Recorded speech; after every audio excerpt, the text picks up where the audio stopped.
I've seen people be released from lifelong bondages and barriers in their life through simple acts of faith and prayer.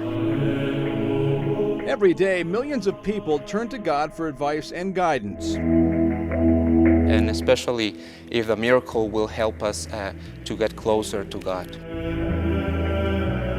Faith and religion are the cornerstones of many societies, but here in the United States, there still seems to be a barrier that exists between a house of healing and a house of worship. From my own experience with the other physicians I've had in my life, it has been intimidating. And I think sometimes we as believers are hesitant to bring up faith as an avenue of healing because we're afraid that immediately that doctor, that professional is going to say, you're going to die if you don't do this. Since the early days of modern medicine, science and religion seem to mesh like oil and water. Doctors rely on science to cure disease. Faith and prayer was sometimes done in silence and obscurity. God was a welcome visitor, but not the healer.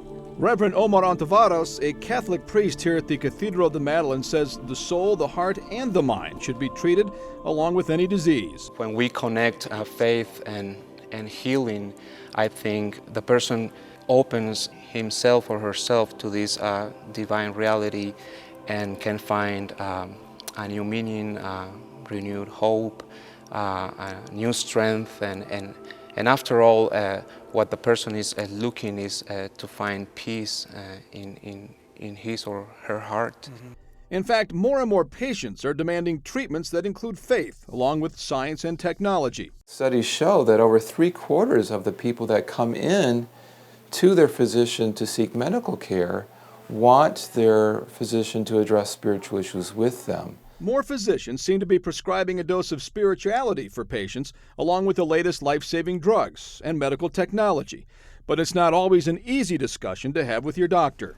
Christians tell me that they're afraid to tell their doctors they believe in faith because they'll be labeled as more crazy. Some doctors may be hesitant to approach spirituality because they're afraid that they may step on a patient's toes.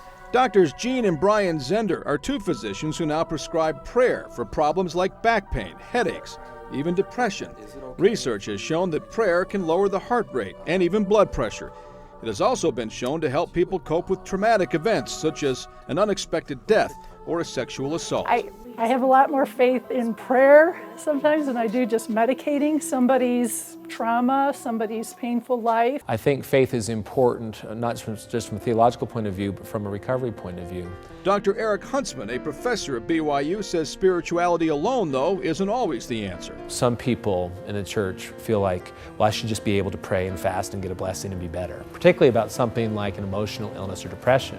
And so when my family member had her breakdown and was a little hesitant about seeing a professional counselor, I said, listen, we're going to pray about this and we're going to read our scriptures and we're going to ask the Lord to take this pain from you, but this person, I believe, the Lord is gifted with insight and training so that she can help you. Dr. Huntsman says find a doctor who shares your beliefs. Your bishop or pastor or priest can help with those resources. Second, be sure to be specific about your religious needs. And don't be afraid to tell your doctor that faith is an important part of your healing process. If the doctors themselves cannot document something they've done which has caused that turnaround, we can't prove that it was faith or intervention by God that did it, but we can't rule that out. Reverend Ontiveros agrees. Why not make faith and prayer part of the total healing process if that is what the patient desires? And if physical healing happens, then that's a grace from God that only He can give.